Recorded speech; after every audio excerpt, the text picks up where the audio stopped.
hate to be the one to send everyone home at the end of the night and break up the party.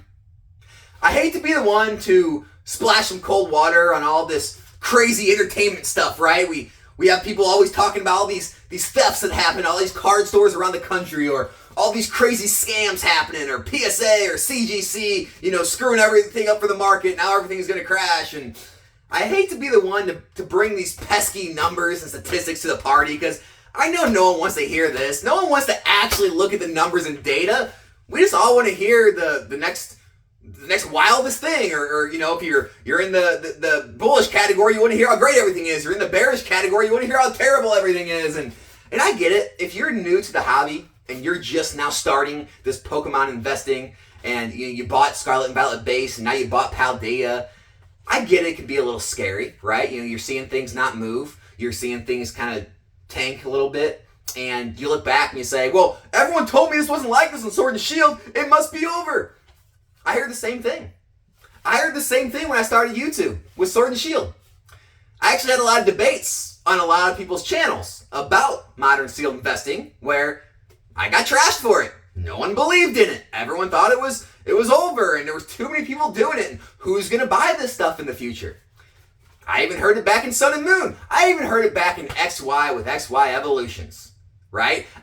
I heard it from my own card shop owner. I'd go up there to buy Evolutions box, and he'd say, I can still order this from distributors, right? I go, yeah, I know. He goes, you sure you still want to buy another case? Yep, I do. Okay, how much? $85 a box. You buy it by the case. Okay, I'll take it. And none of the streamers or YouTubers wanted to open the set. Everyone hated it. And then somewhere along the line, things changed. And somewhere along the line, every single set finds its way up. And so what I have here is I have some data for you. And this may, kind of calm your nerves a little bit, let you know how things have always been. Because in my mind, it's harder to believe that something's going to change. And it's easier to believe that status quo is going to remain, because it's so much easier for humans to continue to go with the status quo than it is to make gigantic changes like no booster box is going to move in the future. And so let's go through these numbers together, and you can make a decision for yourself if you still believe in this stuff. So to give you an idea of baseline for kind of what percentage you're looking for, I looked up the S&P index. I know, beat me up. Yeah, trash me, I get it. I looked up the S&P index for the past 7 years, and it's right on schedule. It's just about 100% up in the past 7 years, just like you would expect. Now, I get it. If you want to add in compounding interest and dividends being reinvested, you could probably get somewhere in the 130, 140, maybe even 150% up in those 7 years. Okay? Gives you an idea of where you'd be. So I took some of the most lackluster sets in the past 3 eras to give you an idea of how those are performing. So, 2016, the same 7 years, Fates Collide was released. Fates Collide was $310 a box a year ago today. Now we've confirmed sales at $500, making a 60% increase in just 1 year. 550% up since 2016 if you bought it $90 a box. Steam Siege, $230 a box a year ago. Now Steam Siege, one of the worst sets in all of Pokemon's history, is up 65%, selling for a $380 confirmed sale, 420% up since 2016.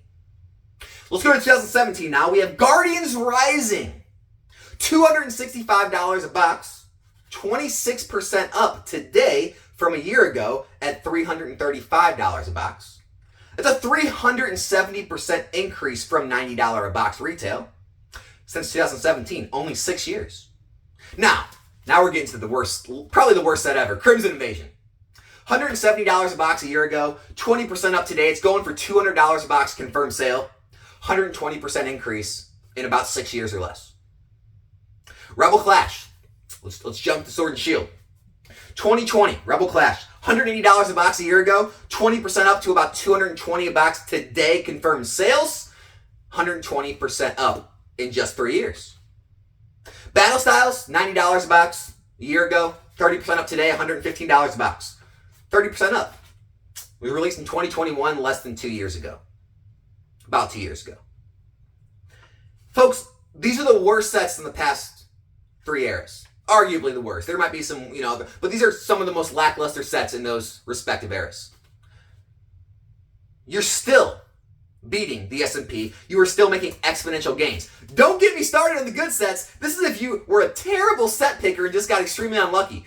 Don't get me talking about Flashfire going for 3,000 plus a box. Phantom Forces going for about 2,000 a box. Don't go to Team Up, right? Or Cosmic Eclipse going for about over 2,000 or about 800-900 a box. Let's not talk about Sword and Shield Base or Evolving Skies, anything like that. No. Even if you want to talk about the mid-range sets, right? Like, talk about the breakthroughs or breakpoints or ancient origins, right? Or the mid-era sets, the mid-sets in Sun and Moon. Talk about Unified Minds and Unbroken Bonds are moving like crazy. Even sets like, Forbidden Light, Burning Shadows, they're doing great.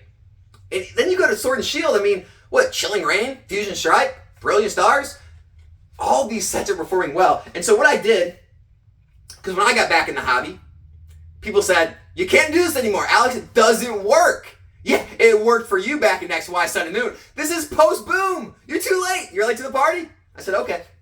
I said, hold my soda, because I don't drink. So hold my soda. I'm gonna continue to do this, see how it works out. You guys do your own thing. And so, one of every booster box in all of Sword and Shield, if you were to buy at market price, if you were to buy at $100 a box, and I took $90 a box for Battle Styles, Chilling Reign, Fusion Strike, because you could have gotten like 80s or 70s, but I took 90 for those, 100 for every other box. All right? You would have spent a total of $1,160 in this era. Today, confirmed sales of every set, you'd be at $2,214, giving you a 91% increase in just 3 years. Not to mention Lost Origin, Silver Tempest, some of those later sets, they've had no time to grow, not even a year to grow yet. You'd still be at 91% up in 3 years, 30% plus gain per year. And I know, let's get all litigious with it. Well, Alex, what about the shipping and fees? I gotcha. If you take 15% out of those profits for shipping and fees, you're still left with a 62% increase total, 21%-ish per year in the last 3 years. Those are the numbers. You can't change them. Doesn't matter how I feel, doesn't matter how you feel, doesn't matter how the people on YouTube feel or anywhere else. Doesn't matter. Those are the numbers. So, you have to decide for yourself if, for somehow, some way, Scarlet and Violet is going to be the first era, the first box in all of Pokemon's history not to rise in value. You're having to tell yourself that Scarlet Violet Base and Paldea Evolved are somehow worse or different than Crimson Invasion, than Steam Siege, than all of the sets I mentioned. That's what you're telling yourself. You're telling yourself that 1, 2, 3 years from now, those boxes are not going to be up in the 130, 150, 170 range.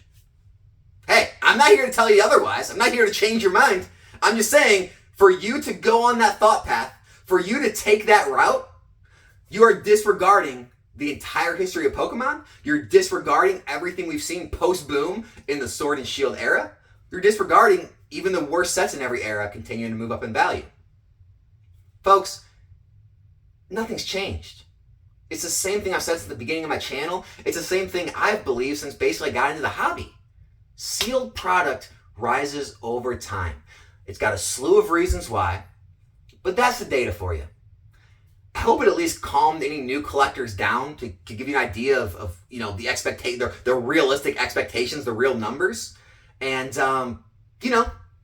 maybe there are some opportunities out there that you can take right now when things are low, because I know we're going to be making the same video a year, 2 years from now on my channel, and we're going to be talking about, I can't believe it. What? How in the world is Scarlet Violet Base selling for $150? It doesn't even make sense. The supply was everywhere. Stores were dumping it. No one wanted it. It was going for the 90s. It was going for less than distribution costs. This doesn't make sense. It must be buyouts. It must be manipulation. It's got to be, all the big guys all buying it up and holding it. Well, guess what? Unless there's just unlimited money in Pokemon, the big guys can't buy every single set released and never sell any of it and hoard it all in big giant warehouses just to rise the price of the booster boxes. There's got to be something else going on here.